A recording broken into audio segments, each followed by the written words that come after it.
Okay, we've got to talk about Chris Bledsoe in the Guardians. That's right, Ryan Bledsoe recently went on Danny Jones' podcast to talk about his father's experiences and his own, and he talks about the Guardians. So let's discuss. Get in here, this is Jack with Cosmic Road. I talk about UFOs and the paranormal. Please hit like and subscribe, and let me know what you think in the comments below.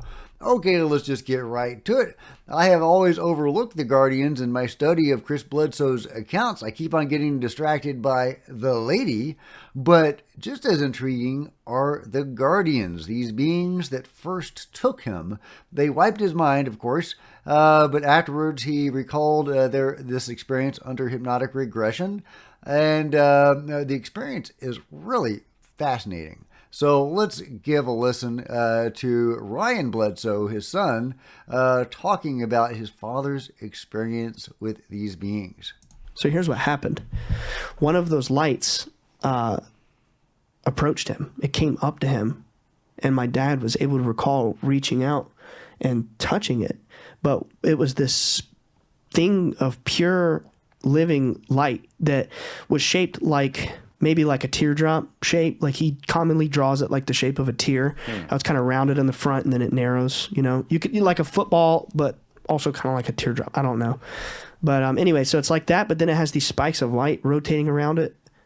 It's like kind of like plasma, kind of like light that is sentient. I can't describe it. I try to use different words. Okay. Hoping that it'll catch. And it's just this ball of light floats up to him. Yes, but it's massive. It's a vessel of some kind. It's like... How big would you say? I mean, I don't know. I wasn't there, but based on his description, probably 40 foot. Oh, I mean, wow. it's huge. Wow. You know? And the distance, it's like covering the horizon like the sun, you know? And it comes up to him, and it's got these spikes of light rotating around it, and he even recalls like the shapes of them, and he reaches out to touch it, and next thing he knows, he's in a dark room. And he can see stars all around him, and he's surrounded by these entities, these 7 to 8 foot tall entities. The ones that the big ones. Uh-huh. And Dad's freaking out. He's like, where's my son? Where's my son? Where's Chris Jr.? And they're like, basically, don't worry about him. We're keeping him safe. We're watching over him. Yeah, and Ryan talks about what was going on with Chris Jr. at the time. And, of course, we're talking about 2004, Chris Bledsoe's first UFO encounter, or at least first known UFO encounter. When he first encountered these beings, and there were multiple witnesses, and his son, Chris Jr., was also encountering the phenomenon. He was being held kind of in a trance state. While his dad was having these experiences, he was being held in a trance state by one of the beings. And basically, they tell him all kinds of things, like the stuff I said earlier. They said they're the Guardians. They serve creation. Yes, they had the triangle on their chest. They said it represented creation, or the Trinity. The idea that there are, divine forces creating us, And they basically said that they protect us from dark forces. I mean, they guide our evolution. Exactly the stuff I said earlier. This is the stuff they told him in that span of time. In this black, dark room that he was in? Well, yeah, I mean, he was inside the light. It was like, right. He could...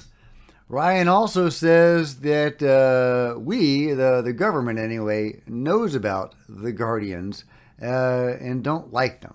So what does that mean exactly? Does that mean that the government is shooting at them? Are they among those UFOs that the control group and the military shoots at? They seem benevolent. So why are they being shot at? Again, I have to wonder if the control group is working with negative entities against goodly beings.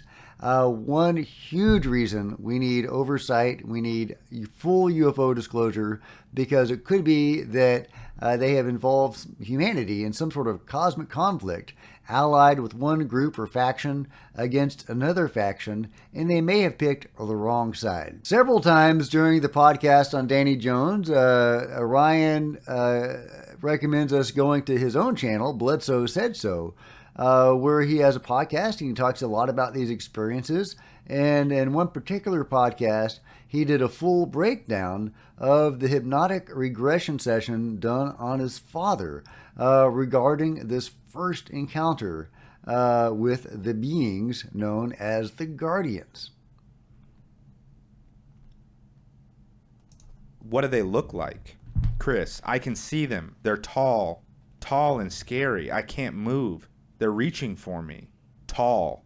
Michael, what that they look like? Probably what do they look like? Yeah, like Yeah, Michael is the regressor, the hypnotist. what? Just ask them what do they look like again. Chris, they've got long arms, long fingers. They're not speaking. They're looking at me. 4 of them. Michael, they're looking at you with their eyes? And Chris says, uh-huh. Michael, what do their eyes look like? Chris, they're black, big. I'm just scared. Tall, very tall and skinny. I'm scared. I just want to find my son. Michael, are they still touching you? Chris, yeah, they're around me. Michael, 4 of them? Chris, uh-huh. That's what it's called. I want to go. Oh, I see my son. See, he's okay. They're watching after him. What do you want? I'm cutting out some of their chit chat here, so let's just go to back to the regression. Saying, Chris, strong, promise. Michael, are they telling you to be strong? Chris, uh-huh. They're telling me not to worry. Why me? All my life. My son's life. Promise. I'll be strong for them. I know. Tell them not to worry. Hard. Okay. I love my family. I'll calm down. Why? Why was I chosen? Where are we? Michael, are they telling you why you were chosen? Chris, uh-huh. Michael, what reason was that? Chris, since birth, before birth. It's possible. Everything's possible. They're my guardians. Every time I get sad, they're here. I know I was sad. Promise. Now, I'm just going to cut in here. Yeah. Okay, resuming after some more talk. But so Michael says, what are you promising them? And Chris says, to protect and look over my family. I'll do everything in my power to help my mom and dad and the other people. I know I have to be strong. I'm just scared. I've had these dreams all my life. I couldn't sleep because of these dreams. Am I dreaming now? Uh-huh. My son, my children, I just want to find him. I'll calm down, okay. And I'm scared. I don't want any harm to come to him. And I was sad. Is that why you come? I cried a lot. I just want to go home. I want to note here that I heard the audio tape, the real original audio tape, and my dad was sobbing during this. Gosh. He was actually crying real tears. Wow. And just like bawling his eyes out. And then Chris says, like they're talking to one another. I can't understand. Michael says, are they paying attention to you now? Chris, I know they are, but it doesn't appear they are. They are. Skinny. Michael, how tall are they? Chris, real tall. 7 foot or better. They look almost human in the face.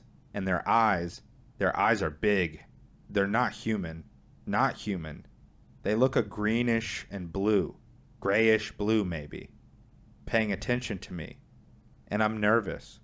Michael, what did the room look like?